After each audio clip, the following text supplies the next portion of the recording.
As a teacher, your world is defined by your students. But the room you stand in didn't appear by accident. Its size, the books on the shelves, and the curriculum you teach are the results of a century of legal battles, tax revolts, and constitutional mandates. To understand teaching in California, you have to understand the context, structure, and history that govern it. Today, we're looking at how the California dream is managed and funded. California's governance is a layered system. It's a balance between state control and local control. At the state level, the California Department of Education, CDE, led by the state superintendent, sets the vision. But the State Board of Education, appointed by the governor, actually creates the policy. They decide the standards you'll teach. At the county level, 58 county offices of education, COAs, act as a safety net, providing fiscal oversight and support for at-risk students. The district level is where the rubber meets the road.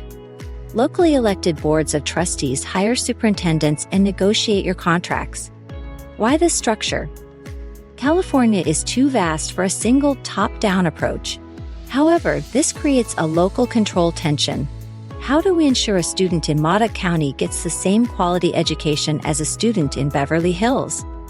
You can't talk about governance without talking about the law.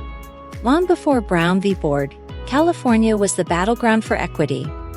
The California case, Mendez v. Westminster, 1947, ended the segregation of Mexican American students, setting the federal precedent for ending separate but equal. The impact? History shows us that California's governance was often used to marginalize modern structures like English learner programs and the Williams Act, which guarantees clean, safe schools and textbooks, are direct responses to this history of inequity.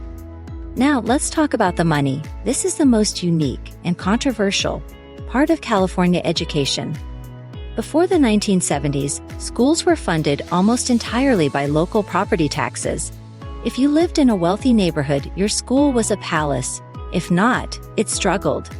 However, there were several turning points.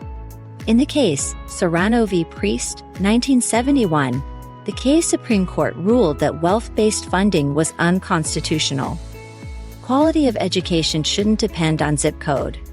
With Proposition 13, 1978, voters capped property taxes. This sounds good for homeowners, but it stripped local districts of their primary income. The result? Funding shifted from the local level to the state level. Today, the state legislature decides how much money your school gets based on the LCFF, Local Control Funding Formula.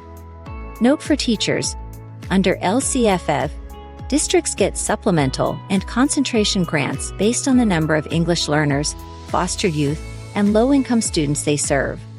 This is equity in action, giving more to those who need more. So why does this matter to you, a pre-service teacher? Because when you see a lack of resources, or a new state mandate, or a shift in your district's budget, it isn't random. It is the result of California's ongoing attempt to balance a massive history of inequity with a modern desire for local empowerment. You aren't just teaching a subject, you are the final link in a chain of governance that stretches back to the state capitol. Understanding this system is how you advocate for your students. Education is the most powerful weapon which you can use to change the world.